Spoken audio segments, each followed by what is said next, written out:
Welcome into the Hurry Up. All of us at Sports Illustrated are pumped to bring you guys a weekly NFL show. We'll be covering the biggest topics in the league every week right here on YouTube and on all of your social media channels.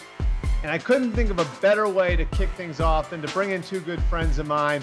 And so we're going to welcome in now former Cowboys first-round pick Bobby Carpenter, former Falcons general manager Thomas Dimitroff. And fellas, I don't know any other place to kick things off than with the biggest story in the NFL of 2021. That's with all the quarterback movement across the league. We had a slew of quarterbacks at the beginning of the offseason. Demand trades. Some guys got what they wanted. Matthew Stafford's now a Ram. Carson Wentz is a Colt. Other guys are back where they started the year. Aaron Rodgers, Russell Wilson, Deshaun Watson, of course. And so, Thomas, let's start with you, the former GM. Do you think that this is a one-year blip or maybe a sign of things to come in the NFL? I think it's a sign of things to come. I mean, of course, we all know the imperative nature of having the right quarterback leading the charge for an organization. That said, and I've talked about this recently, when you're a team builder, a co-team builder as a GM and a head coach, you want to make sure you're going in the right direction. You want to make sure everything that you've done to put into your quarterback situation, whether you've acquired him through free agency, through a trade, or through the draft, that you are perceived as adept, intelligent, insightful, and very well thought out team builders. It's important for your fan base. It's important for your owner, of course, to know. It's important for your locker room to know. This is a really big topic, and what I've noticed here with some of these GMs that are good friends of mine as well, that I've patted them on the back directly and indirectly, it takes a lot of balls to stand up there in front of your owner and your fan base and say, it's time to move on from this quarterback that we have taken as ostensibly our savior and move on to the next quarterback. That is very, very difficult to do. And we've had some guys, as you know, as you have just mentioned, who have done it this year. I think it's a wave of the future. Whatever is needed for the organization to thrive, I think these GMs nowadays know how important that is. Bobby, how do you think the psychology of the player is changing now? And I think there was a time, and not all that long ago even, when a quarterback got drafted in a place and you just assumed the guy was going to spend his whole career there if he played well. How do you think the psychology of some of these guys has shifted over the course of the last couple of years? Well, I think it's a little bit like, the NBA philosophy now, where you look at how quarterbacks are getting paid and, what their value is. And there's been the gaps continuing to widen between quarterbacks and the rest of the position players. So guys are making $40 million now. Their salaries are comparable to NBA players. And what do those guys do if they don't see a pathway to win or a pathway to have success, especially later in their career when the hourglass is starting to tip over and there's not very much sand left in it? Well, they're going to start pushing. And they're going to start throwing their weight around and trying to make sure that they can go to a place where they'll be able to have success and they'll be able to win. I think that's what you saw with Aaron, especially late. Russell Wilson's kind of tepidly dancing around it. I think Stafford was a little bit of a unique situation because they were ready to move on and they knew how good he was, but they ultimately, knew they weren't ready to win with him right now. And so I think each one of those situations is a little bit different, but the psychology of the player, they're empowered now more than ever.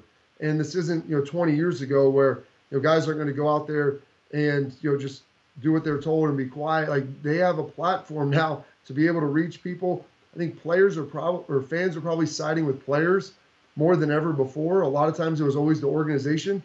But you heard Mark Murphy say, who's the president of the Green Bay Packers, like, this is tearing the Packer fan base apart because a lot of people looked at it and said, hey, this guy's really good. He's won 3 MVPs. He just won it last year. And we understand, like, Devontae Adams is great, but that's really all you guys have done to help him have success. And he wants to go there. We watched this happen a little bit with Brett. He wants to be involved in free agency. He wants to win here.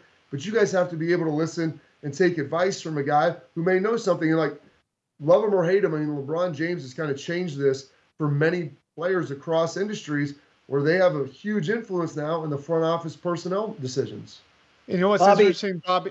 I like Thomas. I would ask you that too. Like, how do you treat a player differently now? You know what I mean? Like, and I just think about it like, if I'm the Chiefs, like, and I'm Clark Hunt, the owner of the team, I'm probably going out to lunch with Patrick Mahomes every month and being like, "You okay, buddy? Is everything all right?" Like if you're the owner of the Chargers, Dean Spanos, are you doing that with Justin Herbert? If you're the owner of the Bengals, Mike Brown, are you doing that with Joe Burrow? Like Thomas, I would think the way you handle these guys has got to be a little different now because of this. Oh, yeah. No, Albert, for sure. And let me just say, I mean, Bobby, awesome points and right on the dial. The player psyche has changed and will continue to change. The GM psyche will change and continue to change, as will the owner psyche and the head coaching psyche. Think about this, Bobby, and you know this. You get these players who are unbelievable talents, who are the major cog within the building, and we all know that. That happens. And then you get, the team builders. It could be a GM versus a quarterback making $40 million and a GM making $2.5 million. I mean, this is complicated and dusty and cumbersome at certain levels. And yet you have to, as team builders, again, GMs and head coaches, you have to understand that it is very dicey how you approach this. And you can't just do that with every player. And I had this conversation with a very well-known and very, very established GM yesterday. And the reality is, when you are talking to these players and you make concessions for a certain player who is ostensibly your top player on your team, and then the number 3 or 4 player wants the same treatment, it's a very easy thing to say, well, if you have X amount of Pro Bowls and you're as good as Aaron Rodgers, you can start making these requests and these conversations, and you can sit in meetings with our own meetings right now and talk about the future of the organization. But there are caveats there, and we all know that. And by the way, let me add this and ask you both, not only this, you're talking about the players, the GMs, and the owners, you're also talking about agents. Agents are finally in a spot where their psyche's changing. They're pumping their guy from behind, man. We're going for this. We finally have the leverage that we want. Damn it, let's take care of it. So it's going to be fun to watch. And with that, Thomas, you have a lot of great points, and you've had to deal with this right there in front of everybody. I think here's the problem, now, and quarterback is obviously a different beast than every other position, but they attract talent. If you have a great quarterback, it's like moths to a flame. Guys are willing to go there. As you saw Tom Brady in Atlanta, guys are playing longer than ever before, so they're willing to play the long game. We've gotten no better at being able to evaluate college quarterbacks coming into the NFL than we were 40 years ago. That position is infinitely more important now than it ever was. And those guys now hold more sway than ever before. And I think GMs and owners, they aren't necessarily looking at, hey, let's work on this 5 to 10 year build. If we can get a team and we're pretty good, go all in, and we'll worry about the cap casualties, and we'll worry about, trading away draft picks and all of these different things down the line. If we have a nice 3-year run and can make a Super Bowl and win a Super Bowl, our fans, they'll be patient with us after that because they know we went all in on it. And so I think the confluence of all of these events happening, that's why you're seeing veteran quarterbacks get traded, which in prior years would have seemed unthinkable. All right, in April, a bumper crop of quarterbacks came into the NFL. 5 of them were drafted in the first round. 2 are going into pretty typical situations. Trevor Lawrence with the Jaguars, Zach Wilson with the Jets, both those guys going to rebuilding teams. But the other 3, to me, might be a little more interesting. Mac Jones is with the Patriots, Justin Fields is with the Bears, and Trey Lance is with the Niners. And what's unusual about that is all 3 of those rookie quarterbacks are going on to teams with designs on contending for a championship right now in 2021. And so we're going to bring Thomas and Bobby back for this one. And Bobby, I want to start with you. You played with a young Matthew Stafford in Detroit. You were around Sam Bradford when he was a rookie. If you're Kyle Shanahan or Bill Belichick or Matt Nagy here, what's the risk in putting the rookie out there with a veteran team full of players who are in a win now sort of place? Well, I think it matters a lot because it matters what your second best option is. And so that's what everybody's going to look at here. And that's what the veterans are going to judge this based upon is what else do we have here? I was in Detroit. We had Sean Hill, who was great. He came in when Matt got beat up and was able to play in St. Louis with Bradford. We had AJ Feely, who was a veteran guy in there, but never had really, been an established starter and had a lot of success. And so I think you look at this, with San Francisco, they have Jimmy Garoppolo, and as maligned as he has been, he's been injured. He still was about a yard overthrow, for maybe 2 feet overthrowing Emmanuel Sanders to potentially win a Super Bowl. And so he still has that success in him. How is he playing relative to Trey Lance? I think that's going to matter a lot. And I think that's why they want to give Garoppolo probably the nod early on, because the veterans want to see the young guy be clearly better than the old guy, because they know the older guy's he's made mistakes before, but they've learned from it. They have more experience. And so that's the same thing a little bit with Mac Jones in New England. They're a team that I think can contend a lot more than people are giving them credit for. They have a guy who's went to a Super Bowl, who was an MVP. And so Mac Jones is going to have to demonstrate to the team that he's clearly the better option to be able to play. And I think the coaches understand that. They can gauge the locker room as well as anyone, but no one wants to be out there saying, well, we're playing this guy for the future. Because as a veteran player, I don't care about the future. I care about trying to win now and how good are we going to be this season. Yeah, and Thomas, you started a rookie in Atlanta. I mean, your first year as the general manager, and you're in a different spot then, of course, than New England or Chicago or San Francisco are now. But Matt Ryan got you guys to 11-5. So, what do you think the right way to approach it is for New England, San Francisco, and Chicago? Well, again, I've talked about this. Make no mistake about it. And Bobby hit the nail on the head. He was saying the veteran players look at it, and it was very important for them to see what was not only there as a number one, number two, versus the old versus new. As a GM and as a head coach, you want nothing more than to make sure that your moves are the right moves for the organization to help them be Super Bowl contenders. And if you flailed on a free agent acquisition, you better not flail on on something that would be a draft, right? And in no way am I saying that the San Francisco 49ers have flailed on Jimmy Garoppolo. He is a very good quarterback. What I am saying in general, that group is going to be very, very focused. I'm talking about John Lynch and Kyle Shanahan, two very good football people with a very good understanding of what they want. If they can, in fact, get Trey Lance to evolve now and really show the team that they'll be behind him and that he can take them to hopefully the promised land, obviously that makes a lot more of an opportunity for a guy like Jimmy Garoppolo to be a trade opportunity for them, and everything comes together. So they hit on their new draft pick, and their quarterback that they acquired, a big-time move in free agency, is also bringing the organization more opportunity, more money potentially, if they are able to, in fact, trade him, if that's the case. So what I'm saying in general is team builders want to make sure that they've done the right thing. And whether all the other positions are working out well, if the quarterback doesn't work out well as you're building a team, I've said this time and again, 30 years ago, the head coach and the general manager, or general manager and the head coach, had 5 quarterbacks to pick and 5 head coaches to pick. Not for long league. Bobby, you know this. You have 2 opportunities, man. Normally it's 2 opportunities, and then it becomes really, really dusty within the organization. They know what they're doing in San Francisco, and I think they have a quarterback that they can build with. He obviously is still raw. They're very excited about him, and I think they can continue to grow quickly with him. And Bobby, you said something really interesting, which is the veterans are really just worried about right now. They don't care about where the franchise is going to be 5 years from now. So, if you're a player in one of these locker rooms, what does the rookie need to show you? Especially at that position, what does the rookie need to show you for you to feel okay, the coach has done a good job of putting an offense in place for him, and I can be sold on this. This is the best thing for us.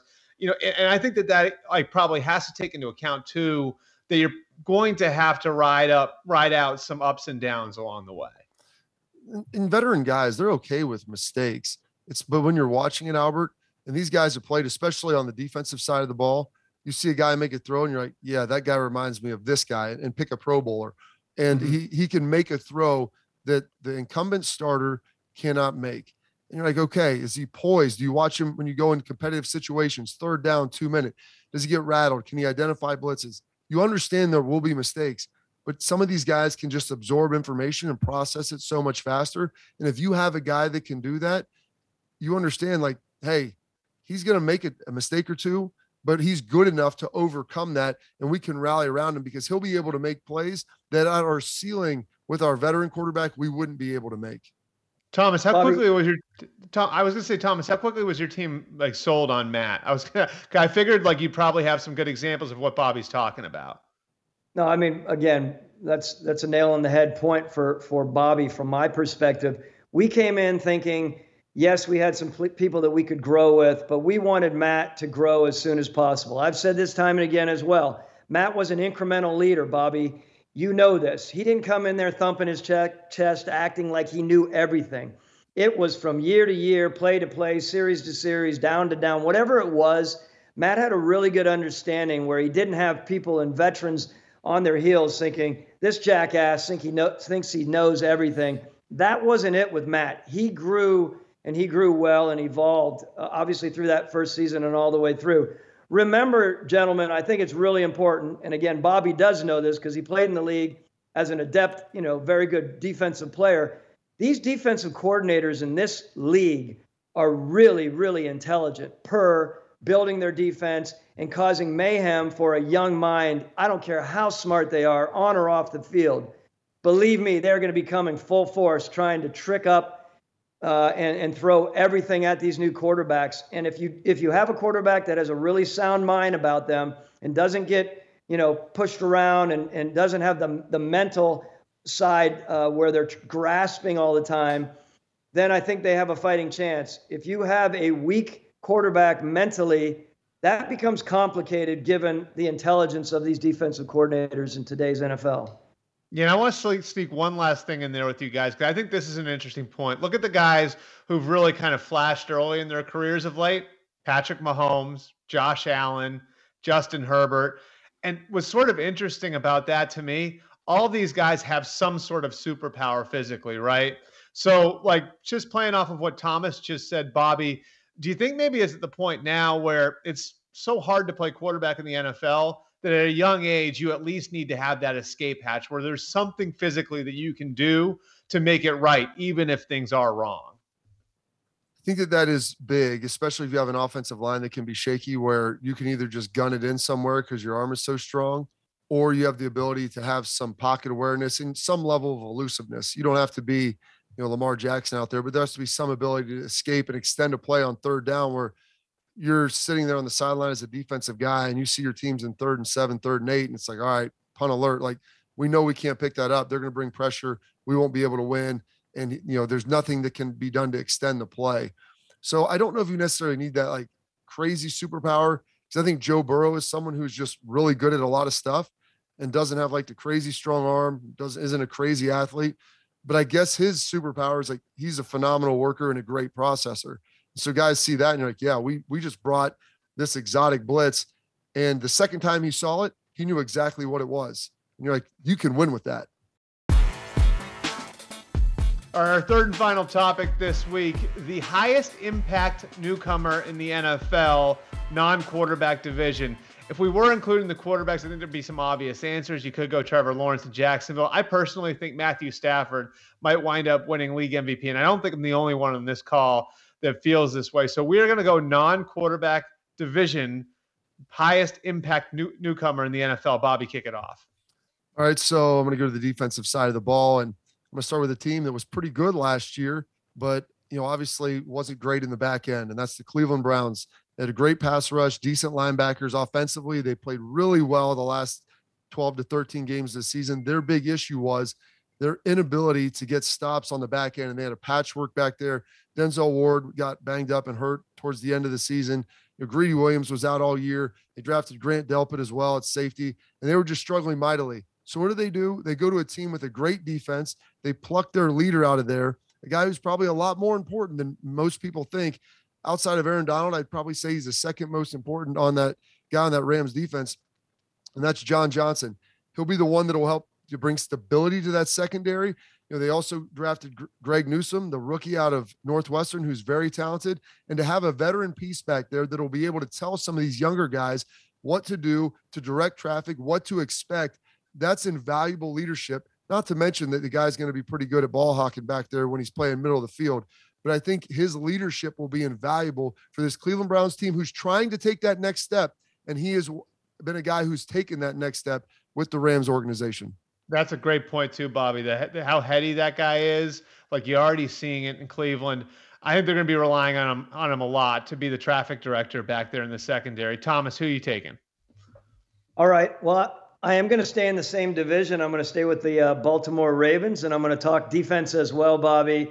Odafe Owe, the outside linebacker drafted in the first round by Eric DaCosta and company. And he obviously made Wink Martindale very happy with this so far. I mean, he's tearing up training camp. I mean, he's getting upfield and he's rushing on the offensive tackles who have a lot of experience, and he's getting up and around the corner like, you know how important that is, Bobby, exploding, turning the corner. He can drop, he can run, he can chase down run plays.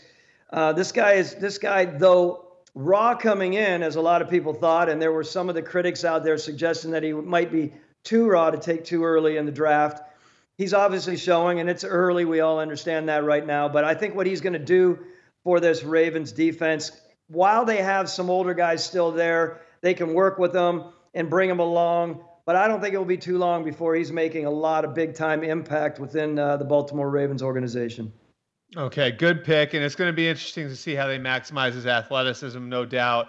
I'm sometimes the king of the last thing I saw. And so I'm definitely going to be the king of the last thing I saw here, which is the Super Bowl. And we all saw what happened to the Kansas City Chiefs offensive line. Losing Eric Fisher and Mitch Schwartz completely broke that group. We saw what Patrick Mahomes had to do just to keep the Chiefs in games at the end of the year. And then, of course, in the Super Bowl, everything broke on them. So what did Brett Veach, the team's general manager, do? He went and remade the entirety of their offensive line. They could wind up with 5 new starters. I can't remember the last time any contender had that much turnover in such an important area. Communication's really big up front. And so I'm going to go with the most expensive, most reliable piece that they acquired, and that's Joe Thuney, who's been a tone setter for the New England Patriots for the last 5 years. Think about this, guys. 80 games as a pro, 80 starts. He's only missed about a dozen snaps his entire career. He's reliable. He's one of the best guards in the league. And in a group that's going to have so many new pieces, when you go across the board, Kyle Long potentially at right tackle, you'll get Creed Humphrey, a rookie at center, Orlando Brown making the move from right tackle in Baltimore to left tackle in Kansas City. I think that they're going to need a veteran to help bring things together there. And Joe Thuney's been so reliable and is coming from such a good program.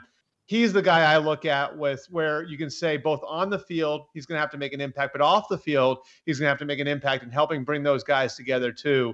So keep an eye on Joe Thuney with the Kansas City Chiefs. If they can get that offensive line right, for what we've seen from Patrick Mahomes in his first 3 years as an NFL starter, I don't know where this thing goes next. All right, so that'll do it for our wraparound segment. He's Bobby Carpenter, former first-round pick of the Dallas Cowboys, and Thomas Dimitroff, former Falcons general manager. Guys, really appreciate you coming out.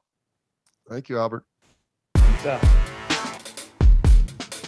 Over the last 2 weeks, we've seen COVID-19 sideline quarterbacks Lamar Jackson and Kirk Cousins, and both guys subsequently conceded that they are unvaccinated. What followed in some corners was a referendum on the choice of those two not to get the shots. Now, I am one of the more than 160 million Americans that have been vaccinated. I believe it's the right thing for me personally and the right thing for all of us to do for each other. In some ways, I see it as a responsibility. But I'm not at the point where I'm willing to cast blanket judgment on every person who chooses not to get the shots. Just last week, I heard the story of a player who got COVID-19 last year and had a heart issue arise during his illness. As a result, his doctor told him not to get the vaccine. Is that doctor right to do that? I have no idea. But I can at least look at that player's situation with nuance and not toss him into the crowd of people who aren't getting vaccinated because of something they saw on social media or cable news. So I won't sit here and indict Cousins or Jackson, both of whom have teams of people around them giving them advice on their own personal situations. And I say that as someone who thinks the NFL is doing the right thing in tightening the screws on its pandemic protocols to influence guys to get their shots. It just doesn't mean that every guy who doesn't is a bad person. And that'll do it for this week's edition of The Hurry Up. You can catch us every week on SI.com, YouTube, and all of your social media channels. We'll see you guys next week.